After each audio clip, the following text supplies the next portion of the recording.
Good morning you guys, it's Karen and I'm here to start off my best of 2019 videos with skincare. And thank you to Little Voice for reminding me that it was about that time. I had completely forgotten and I thought about it and I was like, oh, I'm really excited about that, and I can probably quite quickly list down my skincare items.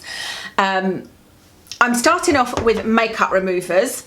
I've got 3. Everybody does this differently. Some people have like a winner and a runner-up, or some people just choose a few things, some people just choose one thing. The reason there's 3 here is because one is for kind of in-shower makeup removal, the other 2 are outside of the shower, but one is more affordable. So the first product I'm talking about is this. This is the Body Shop Chamomile Silky Cleansing Oil, and I've loved this ever since discovering it, which I think was a couple of years ago now. It's so easy. You rub it into your lids, it takes off every bit of makeup, doesn't irritate your skin, doesn't irritate your eyes, but doesn't make my skin feel greasy either. You know how some of the oily makeup removers can leave a kind of film on your face. This doesn't. It rinses clean away, so I love it. The only reason I don't use this exclusively is because it is quite expensive for something that is, you know, a high use product, and so I tend to only buy it when there's special offers on. To be fair, there are special offers on quite a lot in the Body Shop, but I don't go there very often. So, but if they've got like a 2 for 1, 3 for 2, anything like that, I will buy this. The next one probably doesn't surprise you. It's the Niod Low Viscosity Cleaning Ester. So this is one that you just use a cotton pad to remove your makeup, and this would be my ultimate favourite and what I would use all the time if money were no object, because this is even more expensive and you don't use this in the shower. I just love this. I love the feel of it. There's literally no rubbing with this. You just swipe it across your eyes and it just draws everything to it like a magnet. Really enjoy this. And then this, just to confuse matters, this is a Glossier bottle and it is a Glossier product that I'm talking about, but in here is the Low Viscosity Cleaning Ester. The reason being is when I was going on holiday one of the times, I wanted to take this with me, but I wanted it in a smaller bottle and I had used up my Glossier Milky Oil Cleanser. But this is a bit more affordable, and this is, I think it's just called Milky Oil. Yeah, Milky Oil. So it looks similar to this, but there's more of a milky substance in there.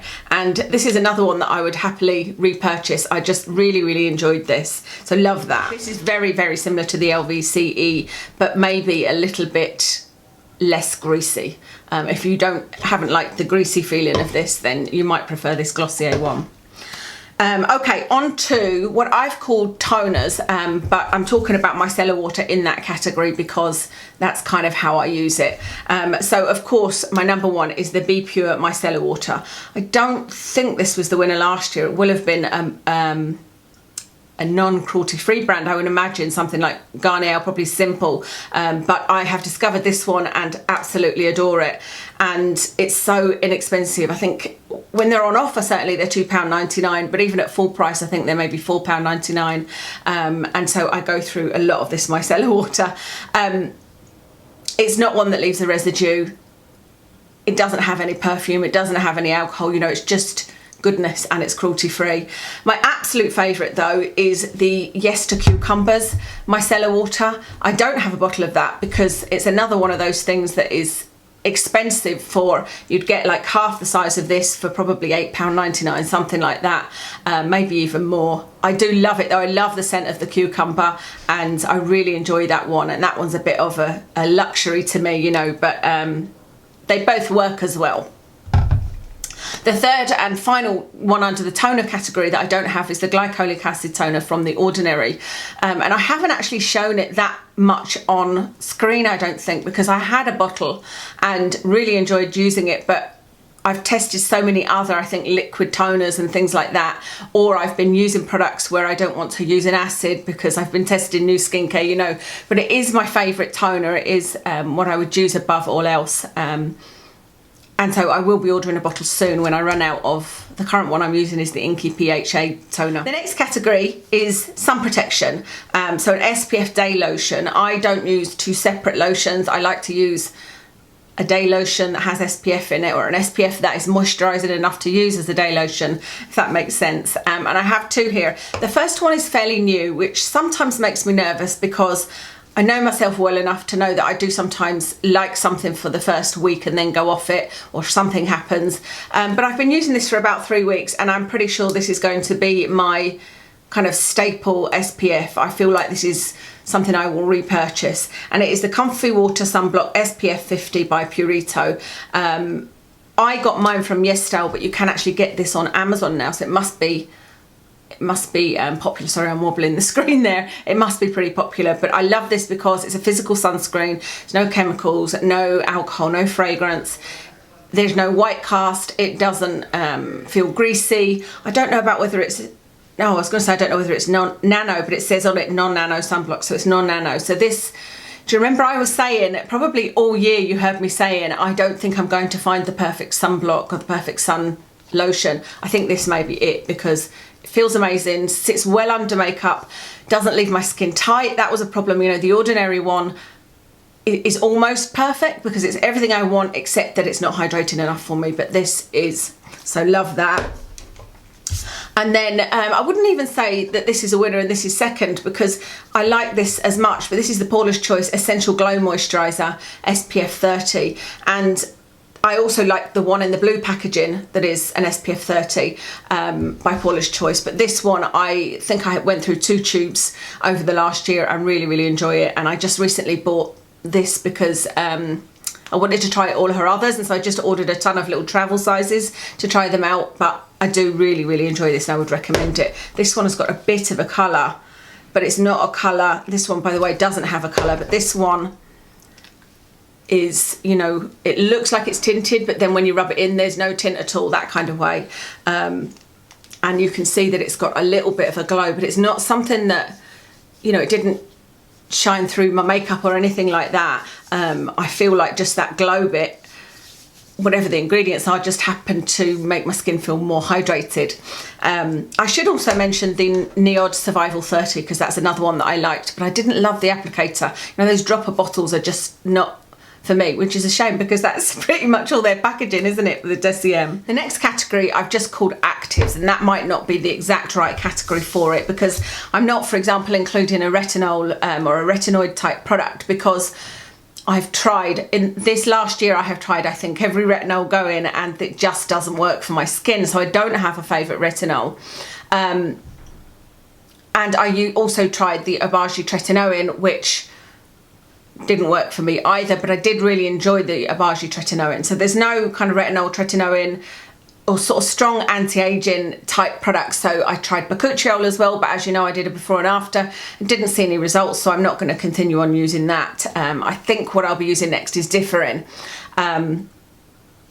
So my first favourite active, again, might not be a surprise, but it's this Hylamide C25 stabilised vitamin C, and I just adore this. I feel like, I never imagined I'd say this, because I've always you know, talked about that there's not that much evidence behind vitamin C, peptides, etc, etc. The evidence is there for SPF and it's there for retinoids, and that's pretty much it. But I feel a difference when I use vitamin C. I feel the most difference in my pores, and this is the product that I also enjoy using the most. It's warming, it just feels lovely. I absolutely adore it, and so as you can see, I've got a bottle in stock.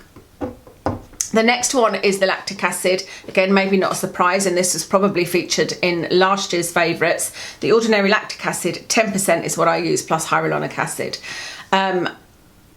This has got hyaluronic acid in it, which I don't use on its own because it tends to peel and ball up on my skin, but this lactic acid never does that for me.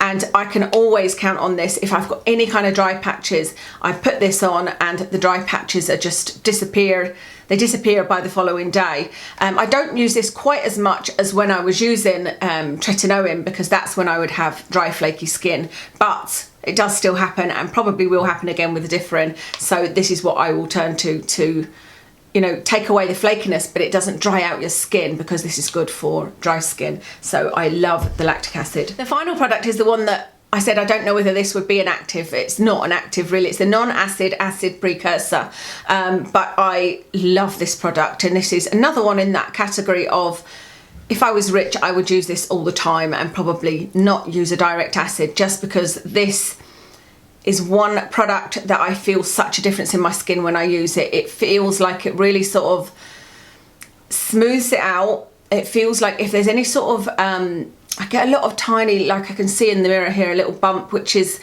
a sort of reaction to probably something I've used with perfume in it or something that my skin just doesn't like. This seems to kind of calm those down. It doesn't sting at all. It doesn't feel anything like an acid, but it just seems to smooth my skin out. I love the feeling of it, so really enjoy that one. The final product on the actives list is the Inkey List Niacin serum.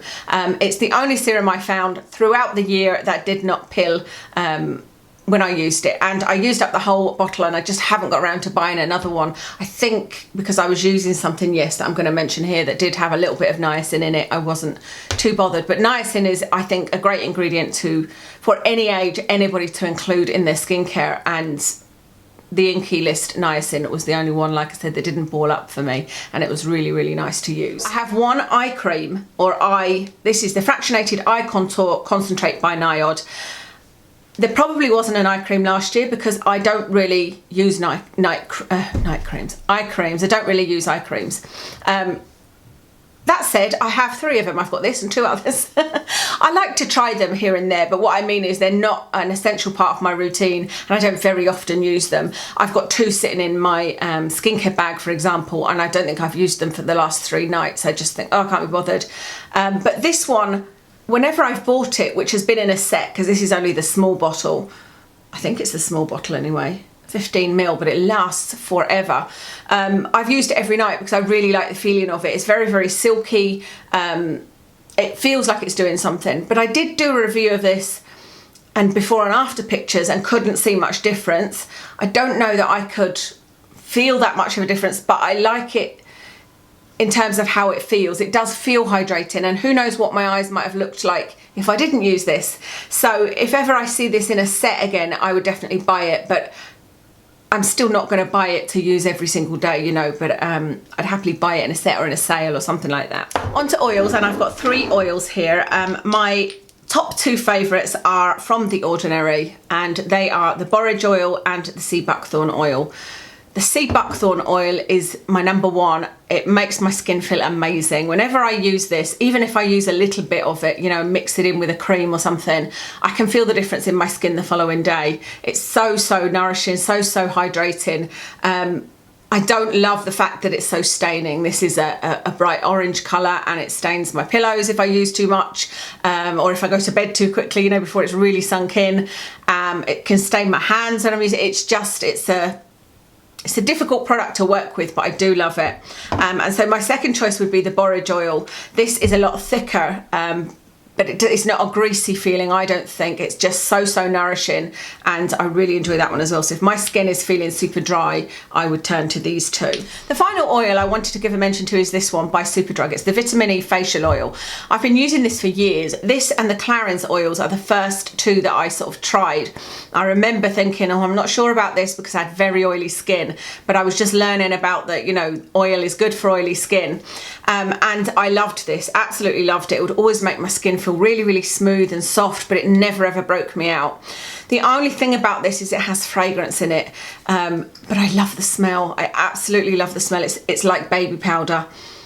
Now, it's not super high on the list, but it's a strong enough smell. You know, you open this and you're like, I don't need to read the ingredients. I know that this has got perfume in it. It's also not got a lot of vitamin E in it, to be honest. It's mineral oil. It's got evening primrose oil in it. It's got another oil in it before. It's got olive oil. In fact, perfume is above even the vitamin E, but perfume is 1, 2, 3, 4, 5, 6, 7, 8, 9. It's not high on the list, but like I said, you can definitely tell that there's perfume in there. But I wanted to give it a mention because it's a drugstore cruelty-free oil that is really, really good. I wish they'd take the fragrance out of it, or maybe make it a really, really light fragrance, you know, just move it down in percentage a bit. But I do love that still. I don't use it very often because of the fragrance. Okay, night creams. I have got 3 to talk about here. Okay. Number 1 is the Hydraluron jelly, and I don't think I've bought this many times in this past year. I probably have this one, which is empty, because you can actually unscrew this and put other skincare in here. I've got a few products in jars that have this type of amazing packaging where you don't have to dip your finger in, you just press on this and it comes out.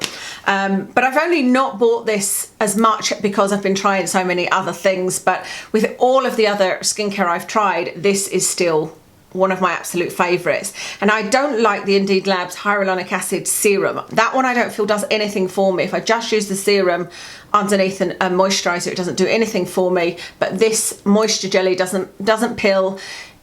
It's a gel formula, so it's great for you if you've got oily skin and you don't want that sort of thick feeling, but it really does hydrate as well. It's one I'd really highly recommend. Another favourite has been hydration vaccine. I wasn't sure if this would stay a favourite because it's another one that's very, very expensive, so I don't buy this and use it regularly. I think I've had 2 jars, but don't like the jar packaging, and then eventually bought this big size tube and didn't know if I'd love it as much because I hadn't used it for ages, but I do. I absolutely adore it. I've been using this as my night cream, and it just, you put it on, and I know I always say this about things that I love, but it feels like silk, but it also kind of mattifies. You know, I put it on and I don't feel like my hair would stick to it or anything like that, but I feel like my skin immediately feels like a baby's bum, you know? So I really do love that. That, however, is extremely expensive. So, you know, when this tube is gone, I'm not going to immediately buy another one. If there's another good sale on, I would buy one perhaps. But my last favourite night cream is definitely affordable, still also cruelty free, and actually I just took this from my empties because you can see how much I've used. This is the Revolution Mattify Boost Niacinamide Mattifying Cream.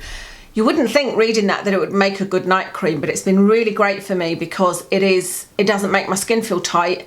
I can use it on top of anything, you know, any of my serums and oils, and it doesn't pill, even though it's got a little bit of niacinamide in it. I like that it's got niacinamide in it. I like that it's kind of mattifying, but it's still moisturising. I just have really enjoyed everything about this, other than the jar packaging. But I am going to, this is on my list to buy next time I'm in Boots, because they sell it on the shelves now, and I will put that into that and use it that way. So highly recommend that. Really, really nice. Again, that would be a good one for oily skin. Nearly at the end, I've just got masks to talk about, and I've got 2 here. The first one is, again, this was probably in last year's favourites. This is Dermalogica Skin Hydrating Mask. This was something I found at the end of a long journey of finding something that would work for my dry, very, very dry skin. This was in the midst of using tretinoin, and I tried all sorts of masks that claimed to be moisturising and they just didn't do anything at all. But this is one of those that you put on and you can see it sucking the moisture in. You know, you can see the bits where you were really dry. Suddenly there's none of this left. It's actually just sunk in, and then you can kind of rub it in, you know, or tissue it off, or whatever you want to do. But this one has been the most beneficial to me, and it is uber expensive. So I use it very sparingly and only, you know, when my skin really needs it. But it was worth it, because I remember when I first bought this, I said to you guys, I'm sure it's like £34 or something, and I said I felt it was worth it because I'd been buying face masks that were, say, a tenner, and I'd bought 3 or 4, so I might as well have just bought this one, and I know that it works, you know, so really, really like that one. And then a newer discovery is this, and this is the voicemail mask by Niod, but this one, I don't like the smell on this. It's kind of like pepper, or yeah, it smells like pepper or basil mixed with pepper maybe. But this is more of a night cream than it is a mask. It's one that you put on at night and wash off in the morning. So I suppose I should have included that in night creams, but it does call itself a mask, voicemail mask. You just put a really, really thin layer on, and I did notice my skin felt lovely. I've used this a few times and have really noticed a difference in the morning. So this is still quite a new one because I have only used it 2 or 3 times, but I've loved it each of those 2 or 3 times, and I'm really hard to please with masks, which is why there's only 2 masks to talk about. I was just about to say that's everything, and I thought I didn't include any sprays, but I had lots of sprays that were favourites. I liked the Hylamide one, I liked the Superoxide one by Niod, but then I thought, you know what one was my favourite? This one. This is the Nip+Fab Dragon Essence Mist. This is a a mist that actually does hydrate. And again, I've used a lot of sprays that claim to hydrate and I never felt that they did. And the reason I use these, I've got it sitting in here, is because sometimes I'll have a shower, wash all of my makeup off, but I'm not ready to do my kind of evening skincare routine. So I need something just sort of in the interim so that my skin doesn't feel tight. And when I use this, it's perfect, absolutely perfect. It's really refreshing. It's been really nice to use in the summer. So yeah, I thought I'd mention that. I don't think I've missed anything else. I didn't talk about like retinols, as I say, but yeah, I think I've covered everything else. So I hope that was interesting to you. I'll tell you what I am wearing today, makeup wise. I've kind of got a mix of two foundations on today. I've got a bit of Bare Minerals, Bare Pro, and then I've got, I kind of finished it off with the number 7 foundation drops in Cool Ivory, I think. No, Cool Vanilla, not Cool Ivory, Cool Vanilla. On my eyes is the Visart Amethyst palette, the Theory palette. On my cheeks is the Physicians Formula blush in Rosy Pink. On my lips is the Stila liquid lipstick in Perla. And on top I put, what have I done with my lip gloss? Oh, here it is. The CYO lip gloss in Your Best Side. Yeah, that's everything. Thank you so much for watching and I'll speak to you again soon.